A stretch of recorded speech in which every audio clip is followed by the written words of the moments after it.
गांव आगे है बिलासपुर नाम का गांव। वहां के वैद्य है मनोहर लाल, दूर दूर तक जिनका नाम था। आसपास के गांव में किसी की भी तबीयत खराब हो, मनोहर लाल जी को ये सब बुलाते थे।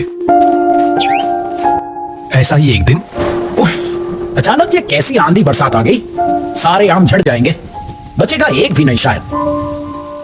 कैसी बिजली कड़क रही है, घर के अंदर बैठकर भी कैसा डर सा लग रहा है। चलो खिड़की दरवाजे सब सही से बंद कर देता हूँ। ऐसे में ही मनोहर लाल के दरवाजे पर कोई आके दस्तक देता है। अरे इस वक्त कौन आ गया? इस आंधी तूफान में भी चलाया, क्या दरवाजा खोलना भी ठीक रहेगा? वैद्य महाशय, वो वैद्य महाशय, क्या आप हैं? बड़ी मुसीबत में पड़ के आपके पास आया हूं। इज्जत जरूर कोई आया है, मुझे ही बुला रहा है शायद, पर आसपास का तो कोई नहीं लगता। चलो जाकर देखता हूँ क्या बात है। ये सोचकर मनोहर लाल दरवाजा खोलने आगे बढ़े। दरवाजा खोलते ही देखा एक अधेड़ आदमी, नंगे बदन, पहने हैं बस एक धोती, चेहरे पर चिंता की लकीरें साफ थी। अरे तुम कौन हो? इतनी रात इस तूफान में क्या चाहिए? तुम्हें तो पहचान भी नहीं पा रहा हूं। वैद्य महाशय, मुझे बचाइए, बचाइए मुझे। ये कहकर गोपाल वैद्य जी की पैर पकड़कर रोने लगे। वैद्य ने महसूस किया गोपाल के दोनों हाथ जैसे पूरे बर्फ की तरह ठंडे थे। तुरंत वैद्य ने अपने पैर हटाकर कहा, अरे अरे क्या कर रहे हो? छोड़ो छोड़ो, क्या हुआ बताओ मुझे। वैद्य महाशय, आप मेरी बेटी को बचा लीजिए कृपया, उसकी तबीयत बहुत खराब है। क्यों, क्या हुआ है तुम्हारी बेटी को? मेरी बेटी को काला बुखार हो गया है। वैद्य महाशय, आप जल्दी चलिए। अरे लेकिन जाना कहाँ होगा इस आंधी बारिश में? अब कैसे जाऊं? तुम अभी जाओ, कल सुबह आना, फिर मैं कल सुबह जाकर देख आऊंगा तुम्हारी बेटी को। नहीं नहीं वैद्य महाशय, आप कृपया अभी चलिए। मेरा घर रघुपुर में है, बस ये 3 गांव बाद। लेकिन इस आंधी बारिश में इतनी रात को कैसे जाओ? उसकी आप चिंता मत कीजिए, नदी के घाट पर मेरी नाव बंदी है, तो मैं खुद अपनी नाव से आपको ले जाऊंगा। आप बस चलिए कृपया। अच्छा ठीक है, रुको, घर से मैं एक छतरी और अपना दवा का बक्सा लेके आता हूं। फिर मनोहर लाल अपने घर से एक छतरी लेकर आए और उस आंधी बारिश में गोपाल के साथ उसके घर की तरफ चलने लगे। घना अंधेरा था चारों तरफ और मूसलाधार बारिश भी। एक पतली सी कच्ची सड़क पर गोपाल के पीछे पीछे चल रहे थे वैद्य। गोपाल आगे आगे चल के रास्ता दिखा रहा था। वैद्य के मन में एक डर सा बैठने लगा, जैसे वो थोड़े कांप उठे। इतनी रात को इस बारिश में इसके साथ इतनी दूर जाना क्या मेरे लिए ठीक है? क्या हुआ वैद्य महाशय, क्या सोच रहे हैं? आइए, वो देखिए, घाट पर मेरी नाव बंदी है। हाँ अच्छा ठीक है, चलो। फिर वो दोनों चलते चलते नदी के घाट पर पहुंच गए। नाव में बैठ जाइए वैद्य महाशय। कैसे बैठूं? अरे इतनी अंधेरे में तो कुछ दिख ही नहीं रहा है। क्या करें हम, कृपया थोड़ी तकलीफ कीजिए। फिर मनोहर वैद्य जैसे तैसे गोपाल की नाव में बैठ गए। बारिश अभी भी नहीं रुकी थी, बादल गरज रहे थे। इतना अंधेरा है कि कुछ दिख ही नहीं रहा ठीक से, कोई गीदड़ कुत्ते की आवाज भी नहीं आ रही।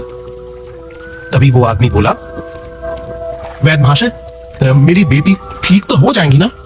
उसे कुछ होगा तो नहीं? वो मेरी एकलौती बेटी है। देखो, मैं तुम्हारी बेटी को देखे बिना तो कुछ कह नहीं सकता, पर अगर बुखार बहुत बढ़ गया तो मैं शायद उन्हें बचा नहीं पाऊंगा। ऐसी बात मत कीजिए वैद्य महाशय, वो मेरी एकलौती बेटी है, उसके सिवाय इस दुनिया में मेरा कोई नहीं है। फिर कुछ देर खामोशी छा गई। एक ही तरह बैठे बैठे वैद्य की थोड़ी देर के लिए आंख लग गई थी। कुछ देर बाद वो अपनी अंगड़ाई तोड़कर जागे तो देखा वो अभी भी नाव में ही बैठे हैं और नाव भी अभी भी बीच नदी में ही है। अरे मैं अभी तक नाव में ही बैठा हूं, क्या बात है मां जी? और कितनी देर लगेगी तुम्हें पहुंचने में? नदी के बीचों बीच नाव पर चले जा रहे हैं मनोहर वैद्य, पर अपना सवाल का कोई जवाब उन्हें नहीं मिला। अरे कोई जवाब क्यों नहीं दे रहे हो?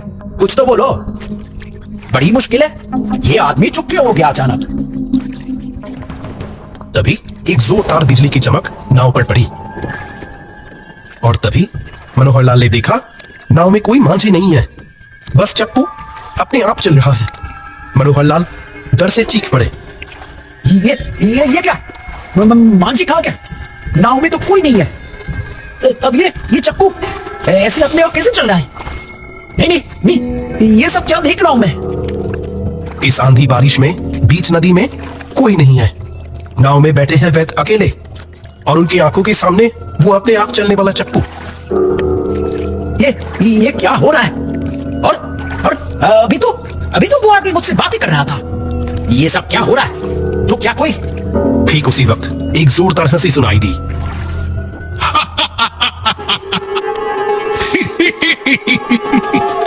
कौन है ये? कौन हंस रहा है ऐसे?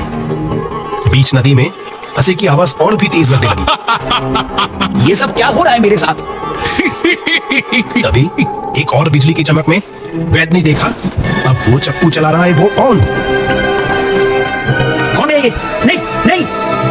क्या रे, पहचाना नहीं? अब तू मुझसे बच नहीं सकता। नहीं, कौन हो तुम? मैं गोपाल, तुझे मैं नहीं छोड़ूंगा। आज बहुत दिनों बाद ये मौका आया है। आज तुझे मेरे हाथों से कोई नहीं बचा सकता। मैंने तुम्हारा क्या बिगाड़ा है? मुझे छोड़ दो। मैंने तो कुछ नहीं किया, छोड़ दो मुझे। नहीं, कभी नहीं। डर के मारे मनोहर लाल के दिल की धड़कन जैसे दुगनी हो गई। उसका पूरा शरीर पसीने से तर हो गया। ऐसे हालात का सामना उसने पहले कभी नहीं किया था।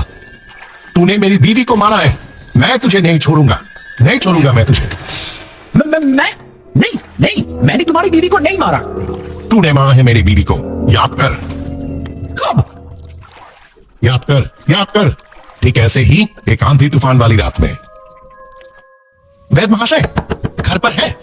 वैद्य महाशय। इस आंधी तूफान वाली रात में फिर कौन आ गया? मैं गोपाल हूं वैद्य महाशय। रघुपुर कहां से आ रहा हूं? तू आगे बढ़कर दरवाजा खोलकर बोला था। क्या चाहिए इस आंधी बारिश में इतनी रात को? वैद्य महाशय दया कीजिए, मेरी बीवी को बचाइए। क्यों? क्या हुआ तेरी बीवी को? मेरी बीवी बड़ी बीमारी में पड़ी है वैद्य महाशय, आप कृपया चलिए। अभी कहीं जाना मुमकिन नहीं है। अभी घर जा, मैं कल सुबह देखूंगा। इस बारिश में मैं अभी कहीं नहीं निकलने वाला। नहीं, कल सुबह नहीं, कृपया आप अभी चलिए वैद्य महाशय। अभी। उफ, क्या मुसीबत है यार ये। ठीक है, रुक। फिर तू अपनी सोई आंखों से घर के अंदर से एक दवा का बक्सा और एक छतरी ले आया। फिर मैं अपनी नाव से तुझे मेरे घर तक ले गया था, लेकिन तूने मेरी बीवी को गलत दवा देकर उसे मार डाला है। नहीं, मैंने नहीं मारा। मैं क्यों गलत दवा देने जाऊंगा तुम्हारी बीवी को? क्योंकि वो थी एक अंधेरी रात। तूने एक दवा देने की जगह दूसरी दवा दे दी थी। बाद में मैंने एक और वैद्य को दिखाया वो दवा, और उसने ही मुझे बताया तूने मारा मेरी बीवी को। तू तुझे भी मैं आज खत्म कर दूंगा। ये कहकर गोपाल अपने भयानक रूप में आगे आया मनोहर लाल की तरफ। गोपाल ने अपने सख्त हाथों से मनोहर लाल का गला पकड़ लिया। बचाओ, कोई मुझे बचाओ। कोई तुझे बचाने नहीं आएगा। यह कहकर गोपाल ने मनोहर लाल का गला जोर से दबा दिया। वह जैसे ठंडे हाथों ने जैसे एक चिमटे से मनोहर लाल की सांसें लगभग बंद कर दी। आखिरकार मनोहर लाल की जब हालत बहुत खराब हो गई, तब गोपाल ने उन्हें नदी की पानी में फेंक दिया और फिर गोपाल और उसके नाव बीच नदी में कहीं गायब हो गए। उनका कोई नामो निशान नहीं दिखा। इधर मनोहर लाल वैद्य तब तक उस गहरी नदी की पानी में हाथ पैर मार मार कर बिल्कुल थक चुके थे। और नहीं सह सकता।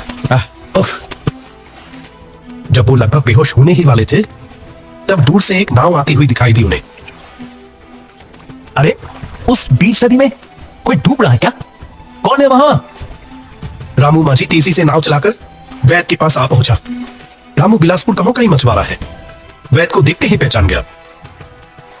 अरे, ये तो वैद्य महाशय है, लेकिन आपकी ये हालत किसने की? उठिए, नाव में बैठिए, मेरे हाथ पकड़ लीजिए जोर से। थोड़ा संभल कर सांस लेकर वैद्य ने सब कुछ रामू को बता दिया। आप गोपाल की नाव में बैठे थे? वो तो आज से करीब 7 साल पहले ही मर गया था। जब उसकी बीवी मरी, उसके बाद गोपाल की बेटी भी मलेरिया से उसके 7 महीने बाद ही मर गई। बहुत बचाने की कोशिश किया, पर बचा नहीं सका, और गोपाल बेचारा गम के मारे आत्महत्या कर ली। शायद अब से बदला लेने के लिए ही उसकी आत्मा इतनी दिनों तक रुकी हुई थी। सचमुच आज मैं बहुत बड़े खतरे से बच गया। आइए वैद्य महाशय, मैं आपको घर तक छोड़ देता हूं, और कभी इस रात के अंधेरे में, चाहे कितने भी जरूरी क्यों ना हो, आप अकेले इधर नहीं आइएगा। ये बात मैं पूरी जिंदगी याद रखूंगा।